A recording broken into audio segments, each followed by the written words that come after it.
जय हिंद दोस्तों, स्वागत है आप सभी का आपके अपने YouTube चैनल Q2 लर्न में। दोस्तों, आज हम क्लास 12 पॉलिटिकल साइंस की सेकंड बुक के चैप्टर नंबर 6 को आपके सामने लेकर आए हैं, डेमोक्रेटिक रिसर्जन अर्थात लोकतांत्रिक पुनर्स्थापन।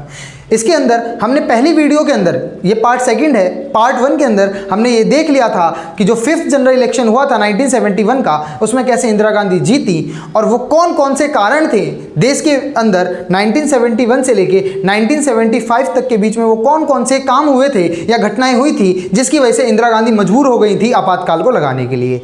इसके अंदर हमने कुछ औपचारिक कारण भी समझे थे और कुछ अनौपचारिक कारण भी समझे थे और हमने अंततः समझ लिया था कि 25 जून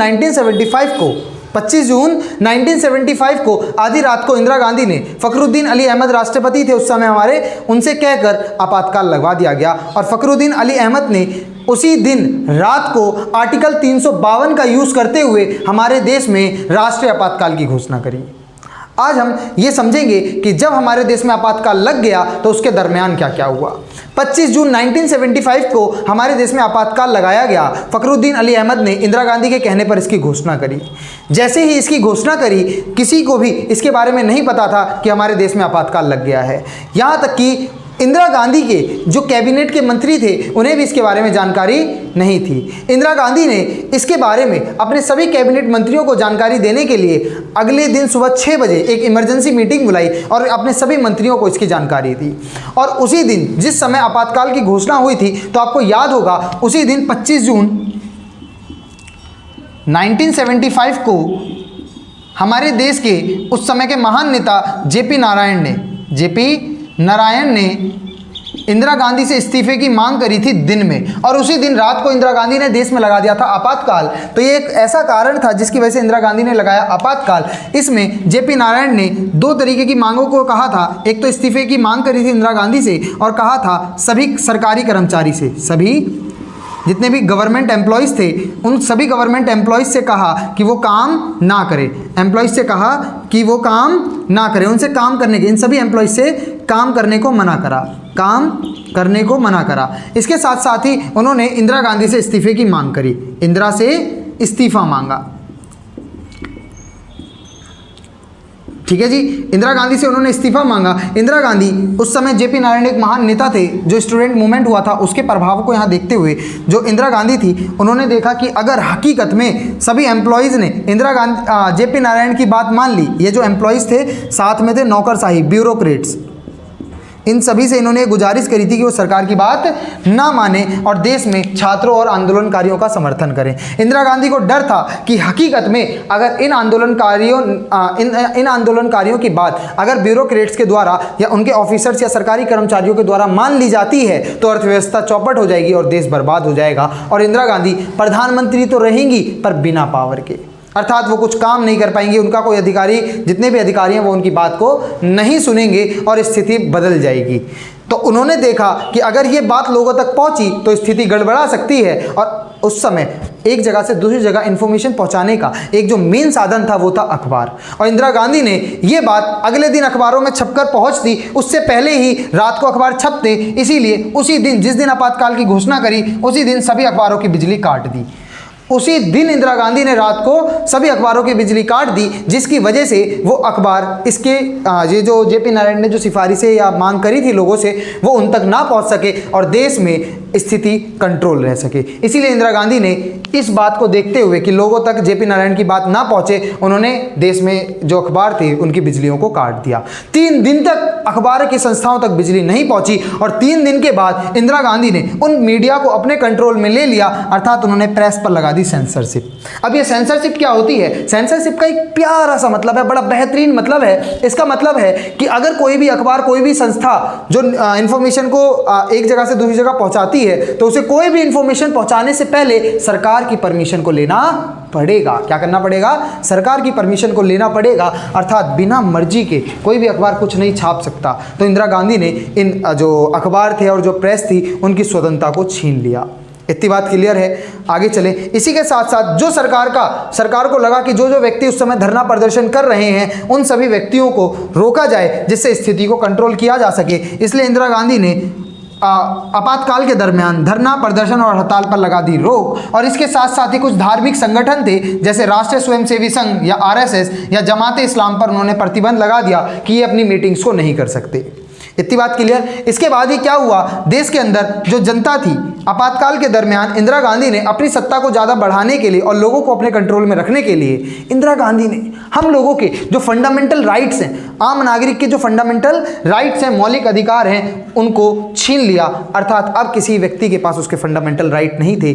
अर्थात अगर हमारे कोई अधिकारों का हनन भी कर दे, यहाँ तक कि सरकार भी अगर हमारे अधिकारों का हनन कर दे, तो हम अपनी बात को कोर्ट तक नहीं ले जा सकते, अर्थात हम उसकी रक्षा नहीं कर सकते। अर्थात इससे हमें ये बात पता लगती है कि इंदिरा गांधी ने जो हमारी सर्वोच्च न्यायालय थी उसकी शक्ति को भी कम किया, और शक्ति को कम करने के लिए उसने कुछ कदम भी उठाए। उन कदमों के बारे में समझेंगे, पर उससे पहले समझिए निवारक नज़रबंदी के बारे में।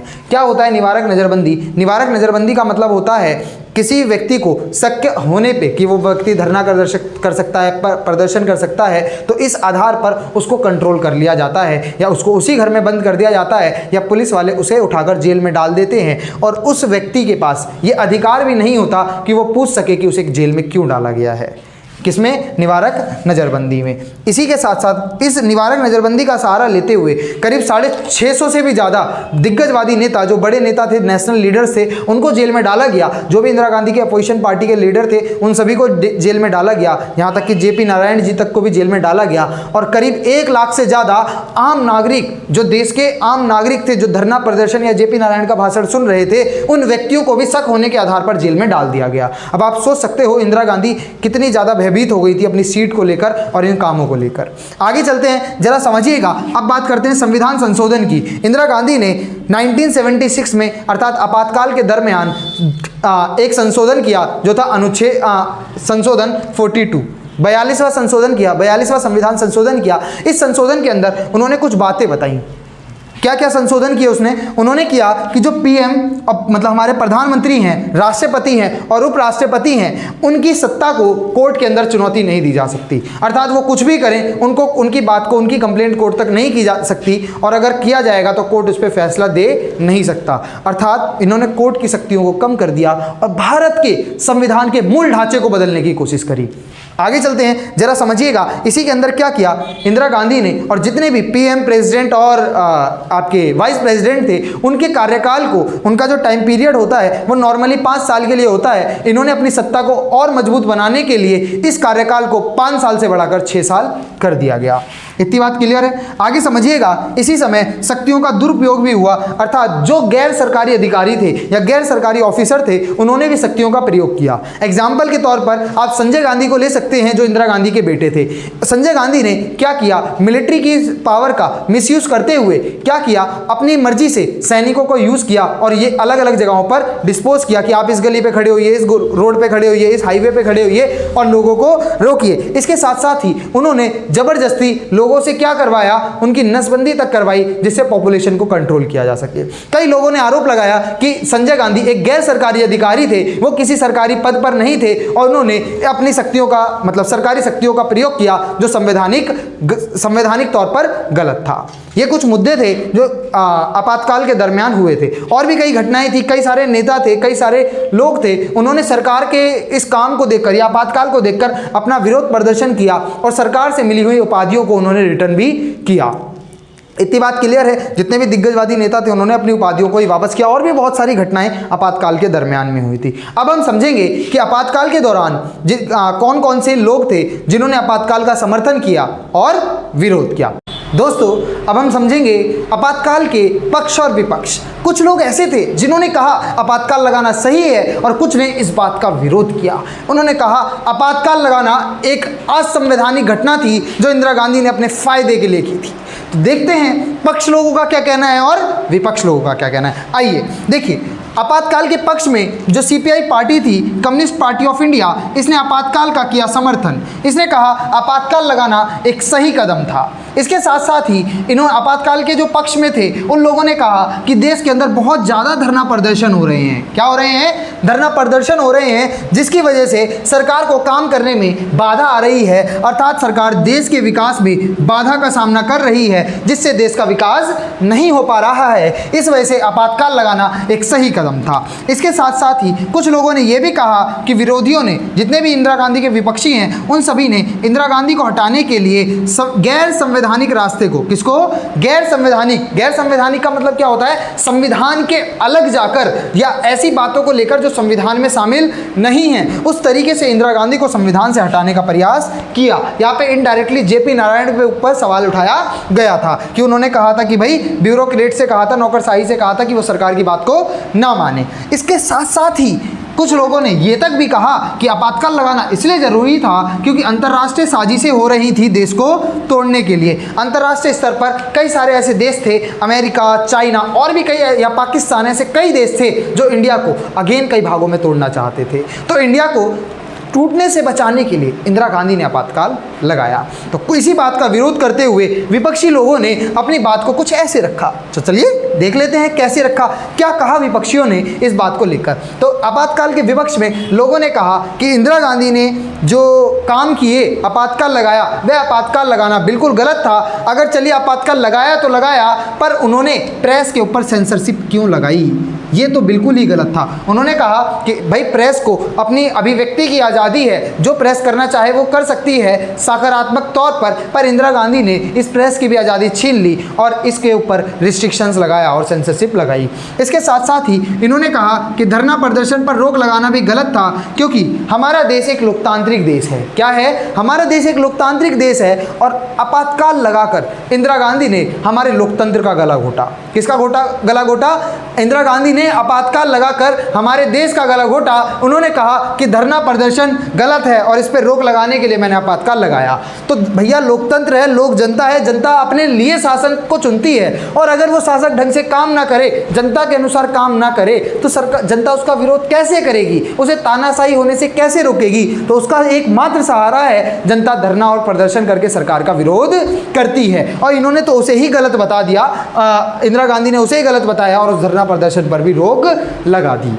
तो इसीलिए आपातकाल के जो विपक्षी लोग थे उन्होंने कहा कि इंदिरा गांधी ने धरना प्रदर्शन पर रोक लगाकर बहुत गलत किया। यहाँ पर इंदिरा गांधी ने अभिव्यक्ति की आज़ादी को छीन लिया। इसके साथ साथ आंदोलन में हिंसा नहीं हुई।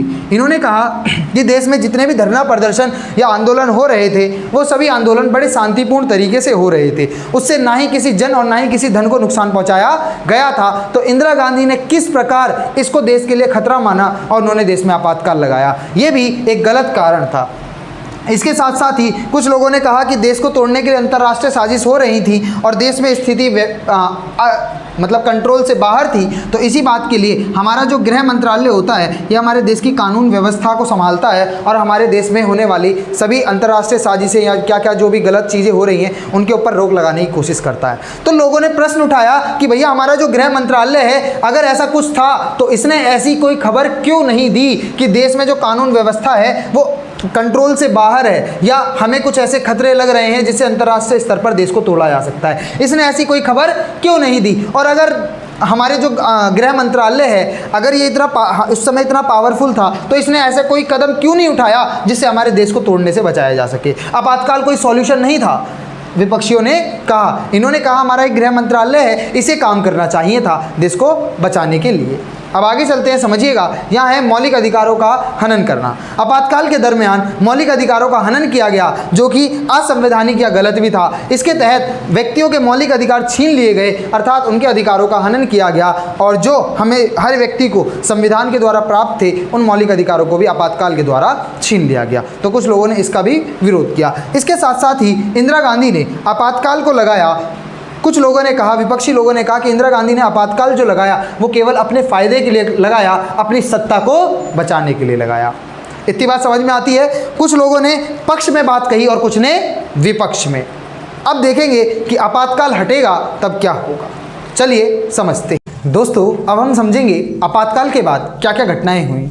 देश में आपातकाल इंदिरा गांधी के द्वारा 25 जून 1975 को लगाया गया था और करीब 21 महीने बाद, ठीक है, 21 मार्च 1977 को इस आपातकाल को हटाया गया। ये आपातकाल जब हट गया तो देश में क्या क्या घटनाएं हुई उन सभी घटनाओं को अब हम यहाँ समझेंगे। आइए तो समझते हैं। देखिए, जब देश में आपातकाल हटा तो उसके बाद सबसे पहले 1977 में जब आपातकाल हटाया गया तो सभी विपक्षी पार्टी ने मिलकर एक ग्रुप बनाया और उस ग्रुप में मतलब एक मेन पार्टी में सारी पार्टियां जुड़ गई जिसका नाम रखा गया जनता पार्टी। इसके साथ साथ देश में हुए 6th जनरल इलेक्शन, जैसे ही आपातकाल हटा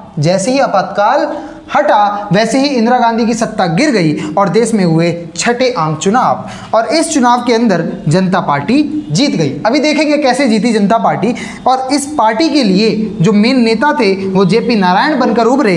इसी के साथ साथ आपातकाल के दरमियान जनता पार्टी ने इलेक्शन के दरमियान एक नारा दिया था, कहा था कि अगर हम सत्ता पर आ गए तो जांच करवाएंगे कि आपातकाल लगवाना सही था या गलत। तो इसीलिए जब आपातकाल जब देश से आपातकाल हटा और जनता पार्टी की सरकार बनी तो जनता पार्टी ने ये कहा कि हम आपातकाल की करवाएंगे जांच, और उन्होंने बिल्कुल अपने कही गई बातों पे वो खड़े उतरे। उन्होंने आपातकाल की जांच करवाई और उसके लिए एक आयोग बनाया जिस आयोग के हेड रखे गए थे शाह जी, और शाह जी एक रिटायर्ड सुप्रीम कोर्ट के जज थे और उन्हीं की नुमाइंदगी में शाह आयोग बनाया गया। ठीक है, आगे चलें। जेसी शाह इनका पूरा नाम था। इसी के बाद इसी में देश को जनता पार्टी जो थी जनता पार्टी के द्वारा देश के अंदर अन्य जो पिछड़ा वर्ग था, अदर बैकवर्ड क्लास था, अर्थात ओबीसी जो था उसको आरक्षण देने के लिए मांग की गई और यह देखा गया कि इनको आरक्षण देना सही है या गलत, और इसकी जांच करवाने के लिए उन्होंने एक आयोग बनाया गया जिसका नाम रखा गया मंडल आयोग। इसके हेड रखे गए थे बिंदेश्वरी प्रसाद मंडल। और इसी के बाद आपातकाल लगने के बाद हमने कुछ कमियों को देखा और उन कमियों को सुधारने के लिए हमने कुछ अपने संविधान की कमियों को सीखा और आपातकाल से कुछ हमने शिक्षा ली, अर्थात सबक लिया कि आपातकाल में क्या क्या कमी थी, कोई और प्रधानमंत्री ऐसा ना आए जो इन घटनाओं को दोबारा दोहरा दे। इसीलिए हमने आपातकाल से कुछ चीज़ों को सीखा। उससे पहले इन सभी चीज़ों को हम देखेंगे। इससे पहले अभी हम बात करते हैं 6 जनरल इलेक्शन अर्थात 6ठे आम चुनाव की, कि 6ठा आम चुनाव क्या था। आपने देखा कि 25 जून 1975 से 21 मार्च 1977 तक देश में लगा रहा आपातकाल, और जैसे ही आपातकाल हटा वैसे ही इंदिरा गांधी की सत्ता चली गई। इंदिरा गांधी प्रधानमंत्री नहीं रही, और जैसे ही इंदिरा गांधी प्रधानमंत्री पद से हटी वैसे ही देश में हुए इलेक्शन। मार्च 1977 में हुए 6th जनरल इलेक्शन। क्या हुए? 6th general election. इस जनरल इलेक्शन में आपातकाल को लेकर जनता में नाराजगी थी और उस नाराजगी को जनता ने अपने इलेक्शन में अपनी पावर के द्वारा इलेक्शन में दिखाया, और जो कांग्रेस पार्टी थी वो आज़ादी से लेकर अब तक लगातार जीत रही थी, पर आपातकाल की वजह से इंदिरा गांधी की जो कांग्रेस पार्टी थी वो पहली बार, आज़ादी से लेकर अब तक पहली बार कांग्रेस पार्टी चुनाव हार जाती है। इस बार गैर कांग्रेस पार्टी सरकार बनाती है, पहली बार केंद्र में गैर कांग्रेस पार्टी सत्ता में आती है। इस इलेक्शन में कांग्रेस पार्टी को 154 सीटें ही मिलती हैं। मात्र कितनी सीटें? 154। और ये 154 सीटें भी जो उन्हें मिली हैं ये सिर्फ दक्षिण भारत से मिली हैं, क्योंकि आपातकाल का प्रभाव सिर्फ और सिर्फ उत्तर भारत में देखने के लिए मिला था। दक्षिण भारत में इसके प्रभाव थोड़े कम थे, जिस वजह से दक्षिण भारत के लोगों ने आज भी आपातकाल इंदिरा गांधी को चुना था। पर बहुत बुरी तरह उन्हें नॉर्थ इंडिया के अंदर, उत्तर भारत के अंदर हार का सामना करना पड़ा। इसके साथ साथ जो जनता पार्टी थी उसकी जितनी भी सहयोगी दलों के साथ मिलाकर जनता पार्टी ने करीब 330 सीटें हासिल करी। कितनी सीटें? करीब 330 सीटें हासिल करी। और इस इलेक्शन के अंदर 6 जनरल इलेक्शन के अंदर अकेले ही जनता पार्टी को 295 सीटें मिली। कितनी सीटें मिली? 295। अब आप देख सकते हैं कि बीजेपी कांग्रेस पार्टी का अस्तित्व ही खत्म हो गया था। इस 6 जनरल इलेक्शन में वो बहुत बड़ी तरह हार गई थी और जनता पार्टी एक मेजर पार्टी बनकर आई और 295 सीटों पर उसे जीत मिली। इंदिरा गांधी, यहाँ तक कि इस बार कांग्रेस पार्टी को इतना नुकसान हुआ कि इंदिरा गांधी, कौन?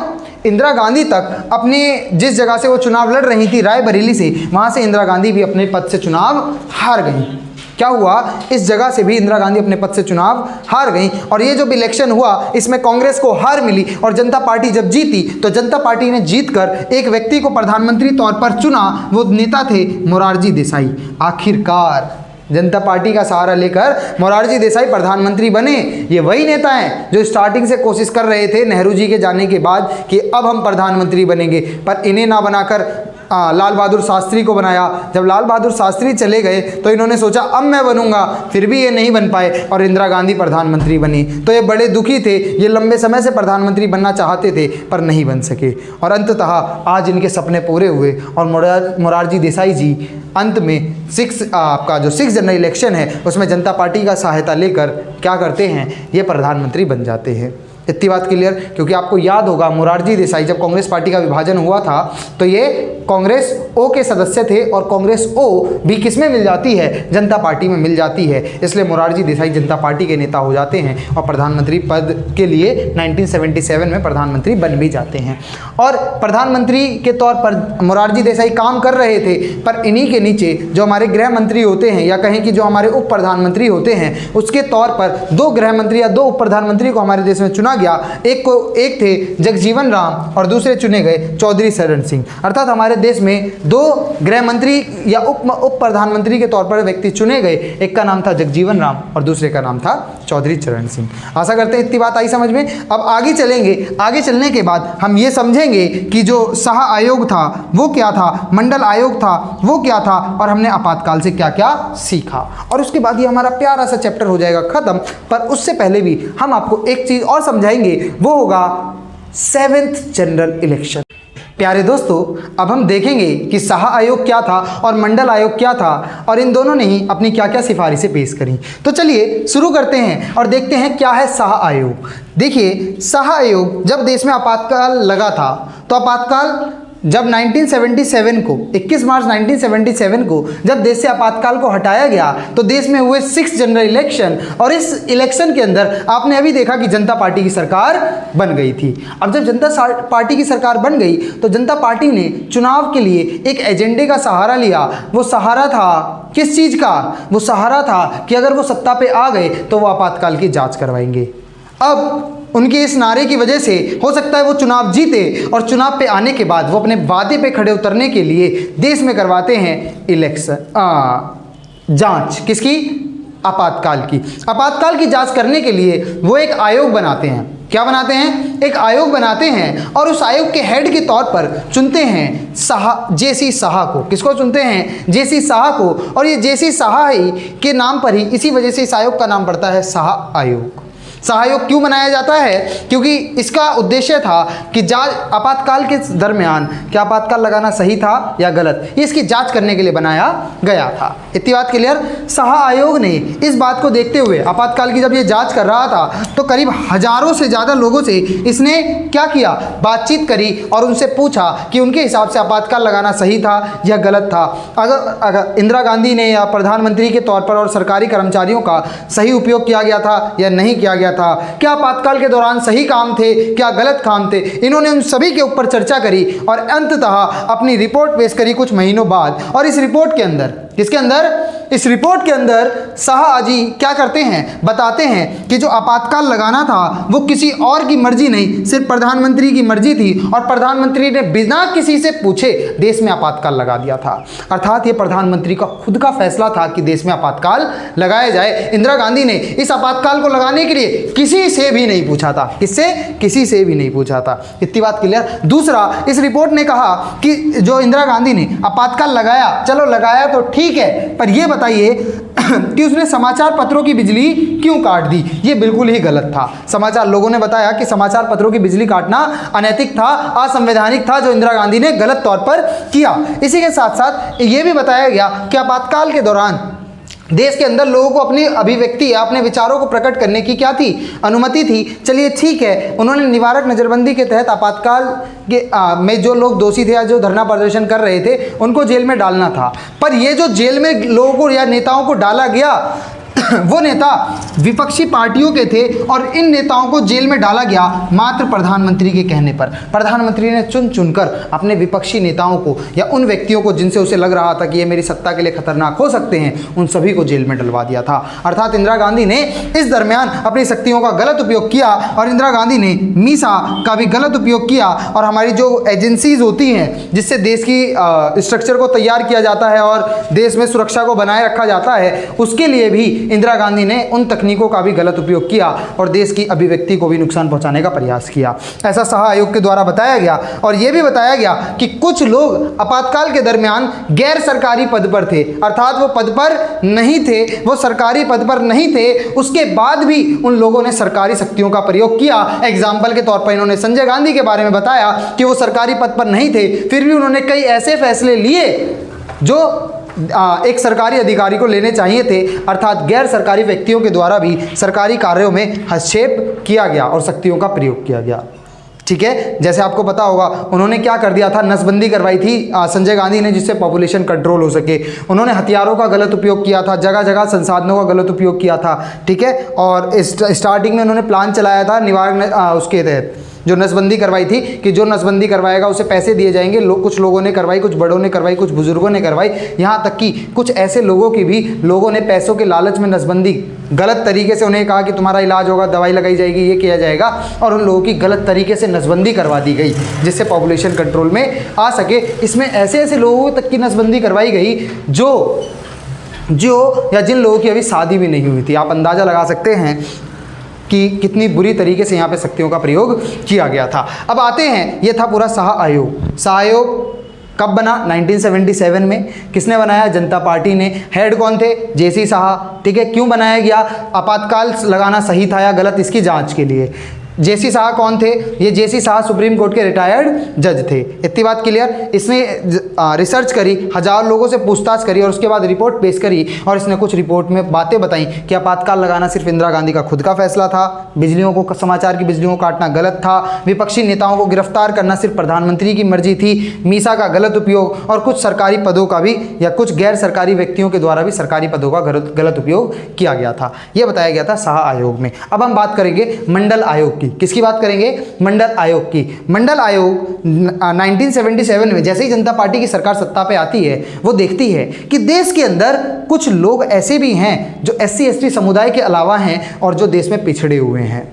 उन्हें ही कहा गया अदर बैकवर्ड क्लास, अन्य पिछड़ा वर्ग। SC ST समुदाय के अलावा भी कुछ ऐसे अन्य पिछड़ा वर्ग है जो देश में पिछड़ा हुआ है, उसके लिए भी सरकार को काम करना चाहिए। इसी के लिए कि कौन कौन सी वो जाति, कौन कौन से समुदाय हैं जो समाज में पिछड़े हुए हैं, SC ST समुदाय के, SC ST के अलावा वो कौन कौन से समुदाय हैं जो समाज में पिछड़े हुए हैं, उसकी जांच करवाने के लिए इन्होंने एक आयोग बनाया जिसका नाम रखा गया मंडल आयोग।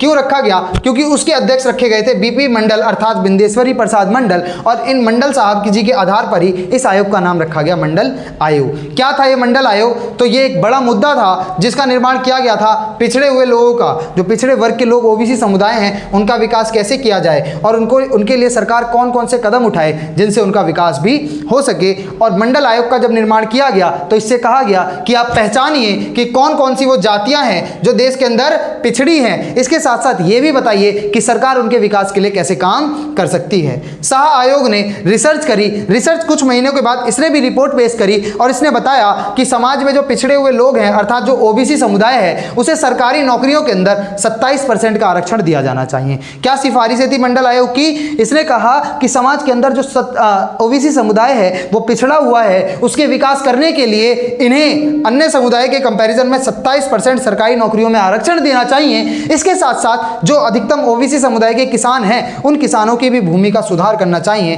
जिससे जो पिछड़ा वर्ग है वो आगे बढ़ सके। इतनी बात क्लियर है। ये बताया गया था आपातकाल के जब देश में 6 जनरल इलेक्शन हुए और 1977 में सरकार बनी तब बताया गया था कि शाह आयोग ने आपातकाल की जांच के लिए शाह आयोग बनाया गया और अदर जो बैकवर्ड क्लास थी उसको क्या क्या सिफारिशें या क्या क्या छूट दी जाएं या क्या आरक्षण दिया जाए, कैसे आरक्षण दिया जाए, उसके लिए मंडल आयोग बनाया गया। तो आशा करते हैं शाह आयोग और मंडल आयोग आपको समझ में आया होगा। अब हम समझेंगे इसके बाद ये जो इलेक्शन रहा, ये इलेक्शन जो हुआ था 1977 में हुआ था, 1977 से 1988 तक कैसे कैसे सरकार चली आपको बता देते हैं। 1977 से 1979 तक प्रधानमंत्री के तौर पर रहते हैं मोरारजी देसाई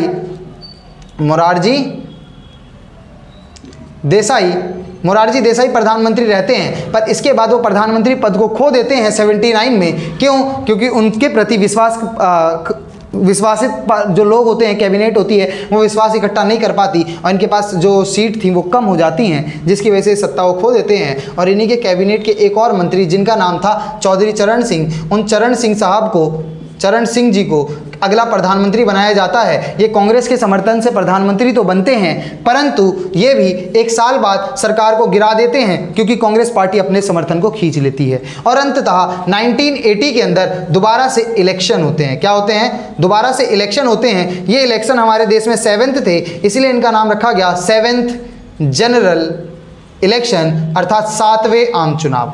तो ये था 7वां आम चुनाव। अब देखेंगे कि 7वां आम चुनाव जब हुआ तो इस चुनाव के अंदर दोबारा से कांग्रेस पार्टी उठकर आती है और उठने के बाद इस कांग्रेस पार्टी के तौर पर इंदिरा गांधी जी, कौन? इंदिरा गांधी जी देश में पीएम बनती हैं। अगेन इंदिरा गांधी अपने विश्वास को पारित करती हैं और दोबारा से प्रधानमंत्री बनती हैं। कब? 1980 में। अब इसके बाद 1980 से इंदिरा गांधी प्रधानमंत्री का काम कर रही थी, पर इन्होंने कुछ ऐसे ऑपरेशन चलाए जो इनके लिए ही भारी पड़ गए। ऑपरेशन ब्लू स्टार चलाने की वजह से 1984 में इंदिरा गांधी की हो गई डेथ। क्या हुई? इंदिरा की डेथ हो गई। किसने, कैसे हो गई इंदिरा की डेथ? तो इंदिरा गांधी ने ऑपरेशन ब्लू स्टार चलाया था, जिसके द्वारा इन्होंने गुरुद्वारे, जो सिखों का एक धार्मिक स्थान था गोल्डन टेम्पल, उस टेम्पल के अंदर इन्होंने सैनिकों को बंदूकों के साथ और जूते पहनकर ही गोल्डन टेम्पल में प्रवेश कर दिया। इस घटना को सिखों ने अपने धर्म के ऊपर हमला माना और उन्होंने इंदिरा गांधी का विरोध करना शुरू किया। और उन्हीं के कुछ अंगरक्षकों ने, इंदिरा गांधी के ही कुछ अंगरक्षकों ने 31 अक्टूबर 1984 में इंदिरा गांधी को करीब 36 गोलियां मारकर इनकी डेथ कर दी। तो एक दुखदायी घटना थी जिसमें इंदिरा गांधी प्रधानमंत्री पद पे ही रहते हुए इनकी हो जाती है डेथ। और अब क्वेश्चन उठता है कि अब पीएम किसे बनाया जाए? पीएम के तौर पर अब किसे बनाया जाए, बड़ी समस्या थी। तो इंदिरा गांधी के एक लड़के होते हैं या बेटे होते हैं जिनका नाम था राजीव गांधी। क्या नाम था?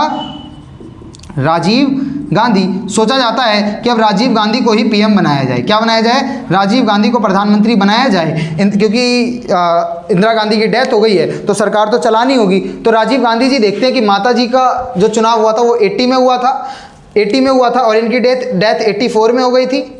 1980 में चुनाव हुआ, 84 में इनकी डेथ हो गई। तो बस अगर प्रधानमंत्री अभी बने राजीव गांधी तो 1 साल तक रह पाएंगे। और इन्हें भरोसा नहीं था कि 1 साल तक ये लोगों का विश्वास जीत पाए या नहीं। इन्हें लगता है कि माता की अभी डेथ हुई है, मौका अच्छा है, लोगों की सहानुभूति हमारी तरफ है, उसी का फायदा उठाते हुए ये देश में प्रधानमंत्री डायरेक्ट ना बनकर क्या करवाते हैं? इलेक्शन करवा देते हैं। क्या करवा देते हैं? इलेक्शन करवा देते हैं। और ये देश के होते हैं 8th जनरल इलेक्शन, अर्थात 8वां आम चुनाव।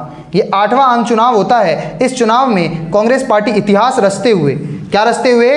इतिहास रचते